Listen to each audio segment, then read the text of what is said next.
Hello all, this is Dr. Komal Mettupalli, consultant obstetrician and gynecologist. Endometriosis తోటి infertility వస్తుంది, అసలు endometriosis ఉంటే pregnancies రావు, ఇలాంటి కొన్ని మిత్స్ ఉంటాయి. ఎండోమెట్రియోసిస్ వల్ల ప్రెగ్నెన్సీస్ రావు అనేది ఏమీ లేదు. ఎండోమెట్రియోసిస్ ఉన్నా కూడా కొందరికి న్యాచురల్గానే ప్రెగ్నెన్సీ వచ్చేస్తుంది, కొందరికి డెఫినెట్గా ట్రీట్మెంట్ నీడ్ ఉంటుంది. అది ఎవరు?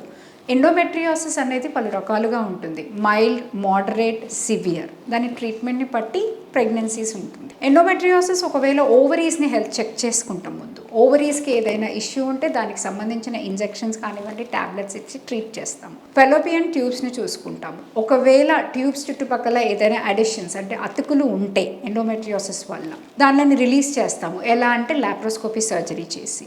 ఒక్కొక్కసారి ట్యూబ్స్ బ్లాక్ అయిపోయి ఉంటాయి, ఆ ట్యూబ్ బ్లాక్స్కి తగ్గ ట్రీట్మెంట్ చేస్తే కూడా ప్రెగ్నెన్సీ వచ్చేస్తుంది. కొన్నిసార్లు ఈ ఎండోమెట్రియోసిస్ ఓవరీస్లో సిస్ట్ లాగా ఫామ్ అవుతాయి. వాటిని ఎండోమెట్రియోటిక్ సిస్ట్ లేదా చాక్లెట్ సిస్ట్ అని అంటాం.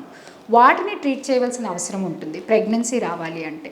అది ఎలాగా అంటే లాప్రోస్కోపీ సర్జరీ చేసి ఆ సిస్ట్ని డ్రైన్ అవుట్ చేసి మేము బయటకు తీసేయటం వల్ల కూడా ప్రెగ్నెన్సీ న్యాచురల్గా వస్తుంది. అది ఎవరిలో ట్రీట్ చేస్తాం? Depending upon the age group of the patient, size of the cyst ఎలా ఉంది, ఓవేరియన్ రిజర్వ్ ఎలా ఉంది, వాళ్ళ మరైటల్ లైఫ్ ఎంతవరకు ఉంది అనే వాటన్నిటిని క్యాల్కులేట్ చేసుకుని ట్రీట్ చేస్తాం.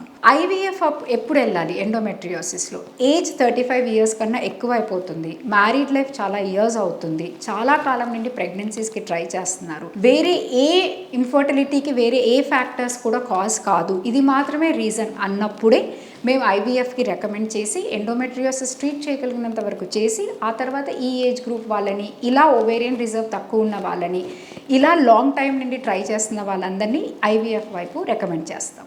Thank you.